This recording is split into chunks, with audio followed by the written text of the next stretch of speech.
Rasul itu tugasnya memberikan petunjuk kebahagiaan supaya jalan hidup kita itu selamat dan bahagia. Kalam Al-Qur'annya basyira wa nadhira, cuman wa nadhironya sedikit. Menakut-nakuti Rasulullah itu tidak ada. Jadi ke Rasulullah kalau ditanya tentang hukum, satu dengan yang lain selalu jawabannya berbeda. Jadi sesuai dengan kapasitas.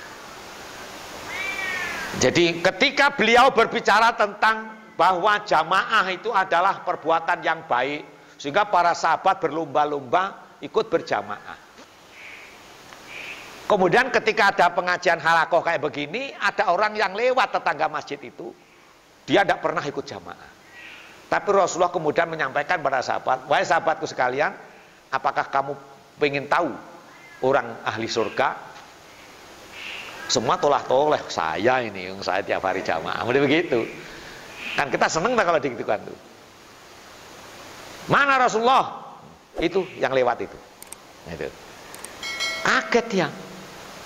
Orang tidak pernah ke masjid, lewat saja ngangkat sandal itu. Numpang kencing, numpang wudhu di masjid. Tapi tidak pernah sholat di masjid. Sampai 3 kali berturut-turut Rasulullah begitu. Abdullah bin Mas'ud, Abdullah bin Abbas, akhirnya tidak terima keponakan Rasulullah itu. Diam-diam dia mengikuti orang tadi. Siapa orang ini? Sampai di rumahnya, assalamualaikum ya fulan. Waalaikumsalam, masya Allah, kamu sahabat Rasul mau mampir ke rumahku. Ada apa? Silaturahmi. Mari. Cuman maaf Abdullah, kalau ke rumah saya ini minuman bawa sendiri. Aku tidak punya apa-apa untuk menyediakan itu. Makanan pengen makan bawa sendiri. Oh iya, saya sudah siap bawa sendiri sudah. Lah kok sampai bawa makanan minuman apa lama? Ya kalau boleh saya mau menginap. Ya kalau menginap dibagi, ruang tamunya kan orang Arab itu kan sofanya sofa yang tanpa kaki itu. Kamu di atas sofa, aku di bawah. Ya cuman cukup orang berdua itu, rumahnya kecil. Oh ya, gampang nanti lah tidur. Bener bermalam di situ. Nama sahabat besar. Jam 3 malam bangun. Yang punya Arab dibangunkan. Ayo bangun kita tahajud. Wes, aku nih besok bekerja. Kamu sholat sendirilah. Tidak mau. Dibangunkan lagi, baca Quran lah minimal. Wah, tidak bisa, aku masih ngantuk. Akhirnya dia sholat subuh pun dia ada jamaah, tidak mau. Jamaah sama kamu kelamaan. Aku sholat sendiri. Dan setelah sholat subuh dia ngomong, kalau kamu masih tetap di sini silahkan, aku mau bekerja. Berangkat bekerja. Sampai sore begitu setiap hari, sampai 3 hari berturut-turut dia nginap di situ, mengamati kebaikan apa yang dilakukan ini sampai Rasulullah mengeklaim beliau menjadi ahli surga. Diajak jamaah subuh tidak mau, diajak tahajud tidak mau, bahkan dia tidak pernah makan bersama anak dan istrinya. Setiap dapat pulang dari kerja dikasihkan istrinya, ini jatah untukmu dan anakmu. Terus ditanya, lah kamu? Aku sudah makan di tempat pekerjaan tadi. Coba. Dia tidak pernah bercerita macam-macam. Pokoknya pagi berangkat kerja, sore balik dan gitu. Akhirnya wah ini masalah ini, kata Abdullah itu. Masa Rasulullah bohong? Tidak mungkin. Tapi apa ini? Apa yang terjadi? Balik ke Masjid Madinah, Rasulullah sudah di depan pintu. Karena Rasulullah diceritani sama Jibril, Muhammad, itu keponakanmu nyusul orang yang kau klaim ahli surga itu. Oh iya sudah.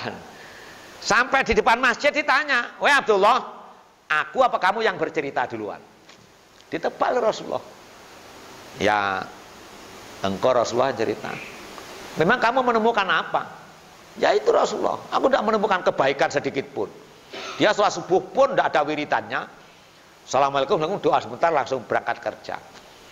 Terus, ya cuman itu. Tidak ada cerita apa-apa, tidak ada. Ya itulah yang menyebabkan dia masuk surga. Kenapa? Kamu ahli tahajud cerita kemana-mana. Nah, itu. Coba itu ya.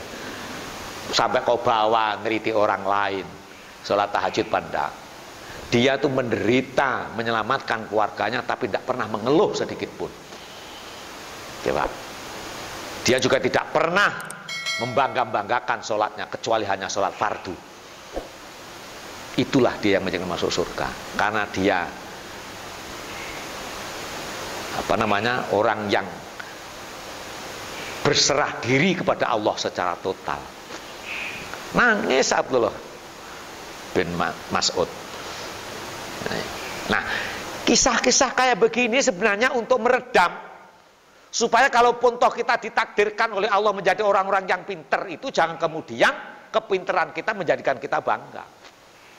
Apakah kita tidak sadar bahwa ketika kita mengurus apapun mudah, itu yang mempermudah Allah Subhanahu wa taala? Apa karena ilmu kita? Saya itu sudah membuktikan. Kalau urusan pondok pesantren kan jagonya. Tapi mana yang beres? Nah, coba. Kehalangan birokrasi begini-begini udah mentok. Ya Allah, akhirnya saya sadar, oh, ternyata yang memudahkan urusan bukan karena ngerti saya tentang urusan itu, tetapi karena Allah yang akan memudahkan urusan itu. Lu ngono. Mencari penghasilan. Coba. Kita kan udah pinter bisnis begini. Hasilnya nol. Pak kita tetap tidak sadar bahwa yang menentukan hasil dan tidaknya adalah Allah Subhanahu. Cuman ikhtiar tetap, usaha kemanusiaan tetap kita lakukan, tetapi kesimpulan akhirnya adalah itulah khalifah fil ardi. Menggunakan akal pikiran dan hati nurani kemudian tawakal kepada Allah Subhanahu wa taala, bukan kesombongan, bukan apa-apa. Jadi DPR umpamanya begitu. Jadi pejabat tidak bisa. Pejabat yang muslim adalah pejabat yang selalu menggantungkan seluruh program kerjanya hanya kepada Allah Subhanahu wa taala.